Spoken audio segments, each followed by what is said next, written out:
ہر عید پہ کوشش ہوتی ہے کہ کچھ نہ کچھ میسج امت تک پہنچایا جائے۔ تازہ تازہ رمضان المبارک کا مہینہ گزرا ہے اور عبادت کی وجہ سے دل بھی پسیچے ہوتے ہیں، صحیح بات سمجھ بھی آ جاتی ہے۔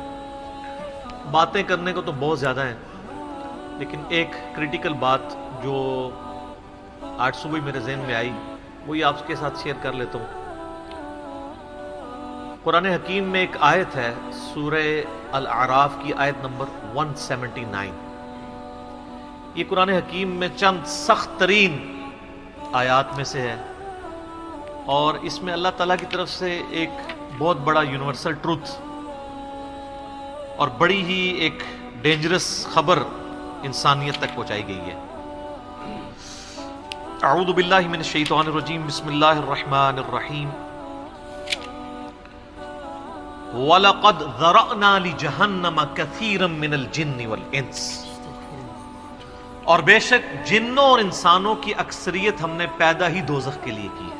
اللہم اجرنا من النار، آمین۔ لیکن یہ اللہ نے کوئی ظلم نہیں کیا، بلکہ اللہ تبارک و تعالیٰ نے اس کی ریزن بھی بتائی ہے۔ یہ اللہ کا ایکسپرٹ اوپینین ہے کہ یہ جو انسانیت اور جنات یہاں پہ آباد ہوئے ہیں، ان میں سے الٹیمیٹلی اکثریت دوزخ میں ہی جائے گی، بڑے کم لوگ ہوں گے جو جنت میں جانے میں کامیاب ہوں گے۔ جو سورۃ العصر میں بھی آیا والعصر ان الانسان لفی خسر، زمانہ گواہ ہے اس بات پہ کہ ساری انسانیت گھاٹے میں ہے، سوائے ان لوگوں کے جو ایمان لے آئے، نیک اعمال کیے اور نیکی کی تلقین کرتے رہے اور صبر کی تلقین کرتے رہے۔ اس کے علاوہ پوری کی پوری انسانیت گھاٹے میں ہے۔ اور دیکھ لیں زمانہ گواہ ہے کہ حضرت نوح علیہ السلام کے مخالفین تباہ و برباد کر دیے گئے، صرف 78 لوگ جو ہیں وہ کامیاب ہوئے۔ حضرت لوط علیہ السلام کی 2 بیٹیاں ان کے ساتھ بچائی گئیں، ان کی اپنی بیوی بھی اور پوری قوم تباہ کر دی گئی۔ پوری انسانیت گھاٹے میں چلتی آ رہی ہے، سوائے ان لوگوں کے کہ جو ایمان لے آئیں گے، نیک اعمال اختیار کریں گے اور حق بات کی تلقین کریں گے اور صبر کی۔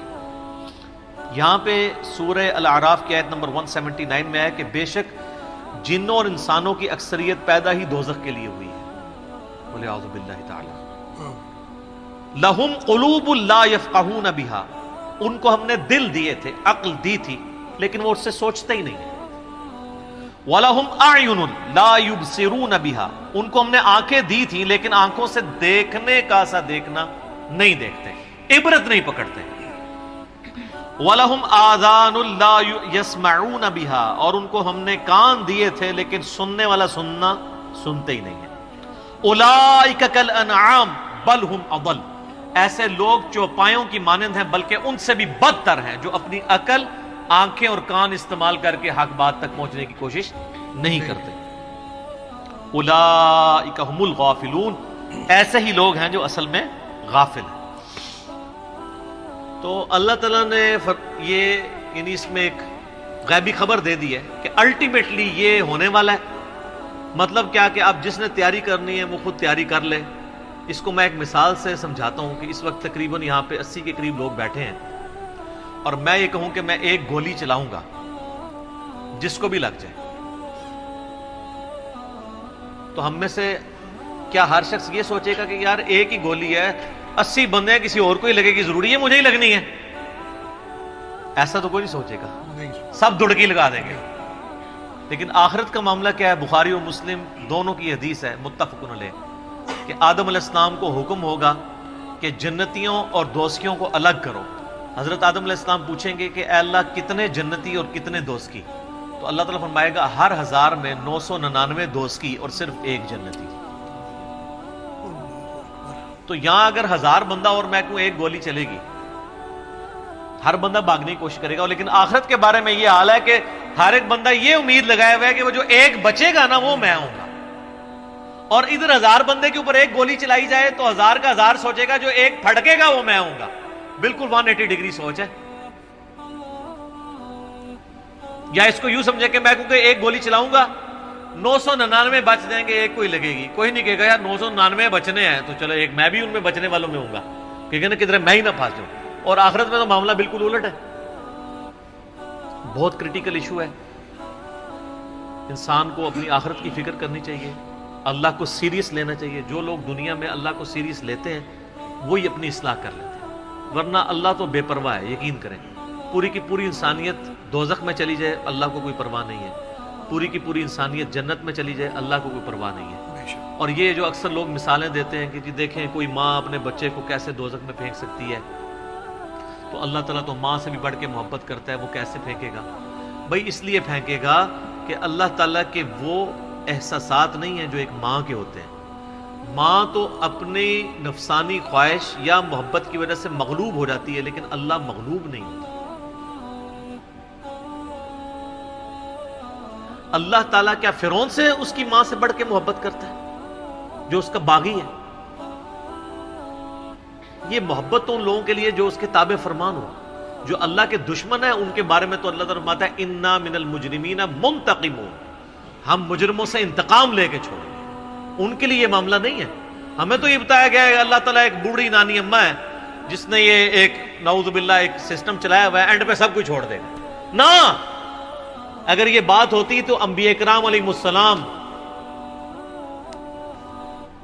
کی تعلیمات اس طرح کی نہ ہوتی کہ لوگ جو ہے وہ کیجول زندگی گزارنا شروع کرتے ہیں۔ بڑی سٹرکٹ تعلیمات ہیں۔ جامع ترمذی میں حدیث ہے کہ سیدنا عثمان غنی رضی اللہ تعالیٰ عنہ علیہ السلام کے بارے میں آتا ہے کہ وہ جب کبھی قبرستان جاتے ہیں تو اتنا روتے کہ ان کی داڑھی آنسوؤں سے تر ہو جاتی۔ تو صحاب پوچھتے کہ آپ کے سامنے جب جہنم کا ذکر ہوتا ہے آپ پہ اتنی خشیت طاری نہیں ہوتی، لیکن قبرستان میں قبر کے سامنے یہ معاملات آپ کے ساتھ کیوں ہوتے ہیں؟ تو انہوں نے کہا کہ میں نے نبی علیہ السلام سے خود سنا تھا کہ قبر آخرت کی منزلوں میں سے پہلی منزل ہے، جس کی یہ منزل پھنس گئی اس کی اگلی منازل مشکل ہو جائے گی، اور جس کی یہ منزل آسان ہوئی اس کی اگلی منازل آسان ہوتی چلی جائے گی۔ یہ وہ شخص کہہ رہا ہے جسے 3 دفعہ جنت کی بشارت ملی ہوئی ہے۔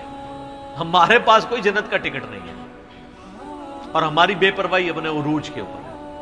اسی کو پنجابی میں کہا جاتا ہے نا، عقل نہ ہوئے تے موجیں ہی موجاں، عقل ہوئے تے سوچیں ہی سوچاں۔ جسے عقل نہیں ہوگی وہ موجیں مارے گا کیونکہ اسے پتہ نہیں ہے نا، لیکن جسے عقل ہوگی وہ سوچے گا کہ یار یہ معاملہ تو بڑا خطرناک ہو جائے گا۔ صحیح بخاری میں حدیث ہے، نبی علیہ السلام نے فرمایا آپ ایک جگہ سے گزرے، کچھ اصحاب آپس میں یعنی ہنسی مذاق کرتے ہوئے ہنس رہے تھے، تو آپ کھڑے ہو گئے، آپ نے فرمایا جو کچھ میں جانتا ہوں نا اگر تم جان لیتے تو بہت کم ہنستے، زیادہ رویا کرتے۔ بہت سیریس کیس ہونے گیا۔ صحیح مسلم میں حدیث ہے، آپ علیہ السلام فرمایا میں نے ارادہ کیا کہ میں اللہ سے دعا کروں کہ تمہیں عذاب قبر سنوا دے، دکھانے والی تو کہانی ختم سر، سنوا دے، لیکن مجھے ڈر ہوا کہ اگر تم نے عذاب قبر سن لیا تم اپنے مردوں کو دفنا نہیں چھوڑ دو، ایسی خشیت تم پہ طاری ہو گئی۔ لیکن یہ اللہ تعالیٰ نے سب کچھ پردے میں رکھا ہوا ہے سر۔ صحیح بخاری میں حدیث ہے کہ میت جو ہے وہ چارپائی پہ کلام کرتی ہے، نیک میت کہتی ہے مجھے جلدی جلدی میری جگہ کی طرف لے چلو، اور جو بری میت ہے وہ چیخو پکار کرتی ہے کہ مجھے کہاں لے کر جا رہے ہو۔ اور نبی علیہ السلام کے الفاظ ہیں صحیح بخاری میں کہ زمین و آسمان کی ہر مخلوق اس کی چیخیں سنتی ہے سوائے جنوں اور انسانوں کے، کیونکہ جنوں اور انسانوں کو اللہ تعالیٰ نے غیب کے پردے میں یہ چیزیں رکھی ہیں نا، اسی کے اوپر تو جنت ہے۔ ان الذین یخشون ربهم بالغیب لہم مغفرۃ واجر کبیر، جو لوگ بن دیکھے اپنے رب سے ڈرتے ہیں ان کے لیے مغفرت ہے اور اجر کبیر ہے۔ دیکھ کے تو سب نے مان لینا ہے، پھر سر اس سے بھی آگے اگر آپ چلے جائیں، صحیح بخاری میں یہ حدیث موجود ہے کہ جب میت کو سوالات کے جوابات نہیں آتے نا تو فرشتے اس سے پوچھتے ہیں کہ تجھے سوالات کے جوابات جو نہیں آئے یہ کیا معاملہ تیرے ساتھ ہوا؟ تو وہ کہتا ہے میں تو وہی کہتا تھا جو لوگ کہتے تھے، سن سنا کے سننی، تم نہیں پڑھ پڑھا کے سننی نہیں۔ تو فرشتے کہتے ہیں تو نے خود پڑھ کے سمجھنے کی کوشش کیوں نہیں کی؟ پھر فرشتے اسے ایک گرز مارتے ہیں جس سے وہ زمین کے اوپر بالکل، جس کو کہتے ہیں نا پیرلل ہو جاتا ہے، زمین کے خاک بن جاتا ہے، اور اس کی جو گرز کی اگینسٹ اس کی چیخو پکار ہے اس کو جن و انس کے علاوہ تمام مخلوقات سنتی ہے۔ اگر یہ سن لے تو ظاہر ہے یہ تو پھر انسان کے بچے نہ بن جائیں۔ یہ اللہ نے پردہ رکھا ہے، ورنہ تو آپ بڑے بڑے بزرگوں کو دفنا کے نکل رہے ہو نا، ان کے پردے جو ہے نا وہ جنازہ یعنی اس قبرستان کے گیٹ تک پہنچتے ہوئے ساری بزرگی کھل گئی ہو، دڑال کی بات پیچھے سے آ جائے۔ لوگ ایسے بزرگی کا دعویٰ بھی پھر چھوڑ دیں گے، وہ ڈرتے رہیں گے نا. تو یہ اللہ نے پردے رکھے ہوئے. اس عید کے اوپر میں یہی پیغام دوں گا کہ اللہ کو سیریس لیں، اور سیریس لینے کا پھر مقصد یہ ہے کہ یہاں پہ ہمارے سب کانٹیننٹ میں کیا ہوتا ہے، یہاں پہ وہ پی کے والا ہی کام چل رہا ہے، دکھلاوا ہی سارا کے سارا چل رہا ہے. سب کانٹیننٹ میں انڈیا، پاکستان، بنگلہ دیش، افغانستان کے اندر یہ ہے کہ اگر کوئی شخص خدا کی طرف راستہ بھی اختیار کرتا ہے نا تو زیادہ زیادہ کیا کرتا ہے وہ، کہ وہ کسی کی ماں مر گئی، کسی کا جوان بیٹا مر گیا، کسی کو کوئی بیماری آئی، وہ اللہ کی طرف لگتا ہے تو پہلے کیا کرتا ہے، داڑھی رکھ لیتا ہے، تسبیح پکڑ لیتا ہے، مسجد کی طرف آنا شروع کر دیتا ہے، اور اس مسجد کی طرف جو اس کے محلے کی مسجد ہوتی ہے، وہ ایک پریکٹسنگ مسلمان نہیں بنتا، وہ ایک پریکٹسنگ بریلوی یا پریکٹسنگ دیوبندی یا پریکٹسنگ اہل حدیث اور شیعہ بن جاتا ہے. اگر اس کے محلے کی مسجد بریلویوں کی ہوتی ہے تو وہ ایک پریکٹسنگ بریلوی بن کے سامنے آ جاتا ہے. ہونا ہی چاہیے کہ اب تم خدا کی طرف راستہ اختیار ہی کیا تو سب سے پہلے علم حاصل کرو. انما یخشی اللہ من عبادہ العلماء، اللہ کی خشیت تو اہل علم کو ہے. علم نہیں حاصل کرتے تو جدھر لگے نا اسی طرف چل پڑتا ہے.